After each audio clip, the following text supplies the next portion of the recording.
जय श्री बालाजी प्रिय दर्शकों, आज हम श्रवण करेंगे चैत्र कृष्णा पाप मोचनी एकादशी की व्रत कथा। धर्मराज युधिष्ठिर कहने लगे कि महाराज, आपने फाल्गुन शुक्ला एकादशी का महात्म्य बतलाया, अब कृपा करके यह बतलाइए कि चैत्र कृष्णा एकादशी का क्या नाम है, इसमें कौन से देवता की पूजा की जाती है और इसकी विधि क्या है।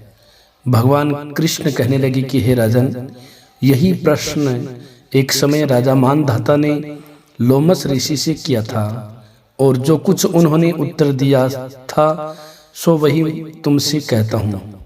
लोमस ऋषि कहने लगे कि हे राजन, इस एकादशी का नाम पाप मोचनी एकादशी है और इसके करने से अनेक पाप नष्ट हो जाते हैं। अब मैं इसकी कथा कहता हूँ। प्राचीन काल में कुबेर का चैत्र रथ नाम का एक बाग था। उसमें गंधर्वों की कन्या किन्नरों के साथ विहार करती थी। वहाँ अनेक प्रकार के पुष्प खिल रहे थे। उसी वन में अनेक ऋषि तपस्या करते थे। स्वयं इंद्र भी चैत्र और वैशाख मास में देवताओं के साथ वहाँ आकर क्रीड़ा किया करते थे। वहीं अपने आश्रम में मेधावी नाम के एक ऋषि भी तपस्या में संलग्न थे। वे शिव भक्त थे। एक समय मंजू घोषा नाम की अप्सरा ने उनको मोहित करने का विचार किया। वह ऋषि के भय के मारे समीप नहीं गई, वरन दूर बैठकर वीणा पर मधुर गीत गाने लगी। उस समय कामदेव ने भी मेधावी ऋषि को जीतने की चेष्टा की। उन्होंने उस सुंदर अप्सरा के भ्रू को धनुष, कटाक्ष को डोरी, नेत्रों को धनुष की लचक, कूचों को कुरी बनाकर मंजू घोषा को सेनापति बनाया। उस समय मेधावी ऋषि भी युवा और हृष्ट पुष्ट थे, साथ ही यज्ञोपवीत तथा दंड धारण किए हुए ब्रह्म तेज से युक्त थे। मंजू घोषा ऐसे सुंदर ऋषि को देखकर उनकी सुंदरता पर मुग्ध हो गई और अपने गीत, चूड़ियों और नुपुरों की झंकार तथा नृत्य कला द्वारा हाव भाव दिखाकर मुनि को रिझाने लगी। पर्याप्त समय तक यह क्रम चलता रहा और अंत में कामदेव ने ऋषि को पराजित कर दिया। फलस्वरूप ऋषि मंजू घोषा के साथ रमण करने लगे और काम के इतने वशीभूत हो गए कि उन्हें दिन तथा रात्रि का कुछ भी विचार नहीं रहा। इस प्रकार बहुत समय बीत गया। तब एक दिन मंजू घोषा कहने लगी, ऋषि जी, बहुत दिन बीत गए, अब मुझको स्वर्ग जाने की आज्ञा दीजिए।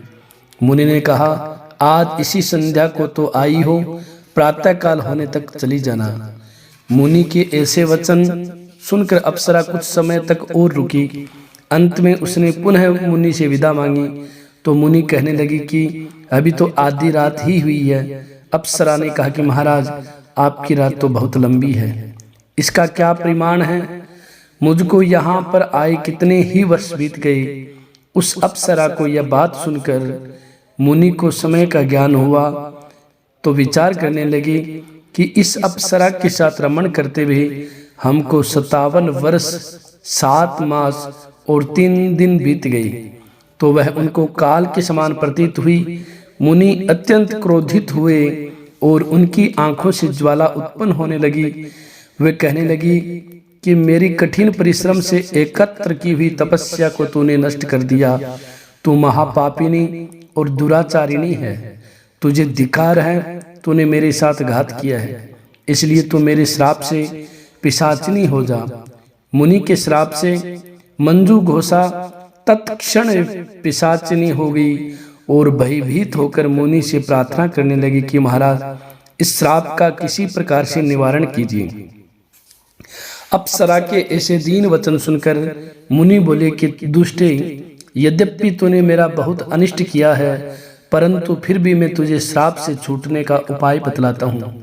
चैत्र मास के कृष्ण पक्ष की एकादशी का नाम पाप मोचनी है और यह सब प्रकार के पापों का नाश करने वाली है। उसका व्रत करने से पिशाच योनि से मुक्त हो जाएगी। ऐसा कहकर मेधावी ऋषि अपने पिता च्यवन ऋषि के आश्रम में चले गए। मेधावी को देखकर च्यवन ऋषि कहने लगे कि अरे पुत्र, तूने ऐसा क्या किया कि जिससे तेरा सारा पुण्य क्षीण हो गया। मेधावी कहने लगे, पिताजी, मैंने अप्सरा के साथ रमण करके घोर पाप किया। अब आप इस पाप से छूटने का प्रायश्चित मुझे बतलाइए।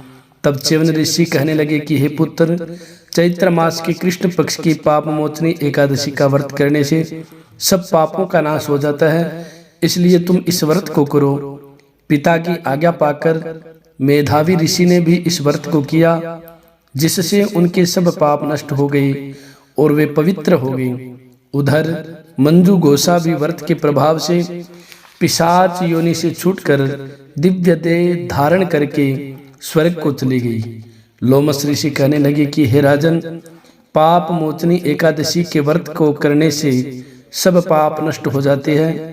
इस कथा को पढ़ने या सुनने से 1000 गोदान का फल प्राप्त होता है और व्रत से ब्रह्म हत्या, गर्भपात, बाल हत्या, सुरापान, गुरु स्त्री से प्रसंग आदि सब पाप नष्ट हो जाते हैं। बोली विष्णु भगवान की जय हो। प्रिय दर्शकों, अगर आप सभी को यह कथा अच्छी लगी हो तो आप इस कथा को अपने इष्ट मित्रों के साथ शेयर करें। हमारे से जुड़े रहने के लिए हमारे चैनल को जरूर सब्सक्राइब करें। लेटेस्ट अपडेट पाने के लिए बेल के आइकन को दबाएं।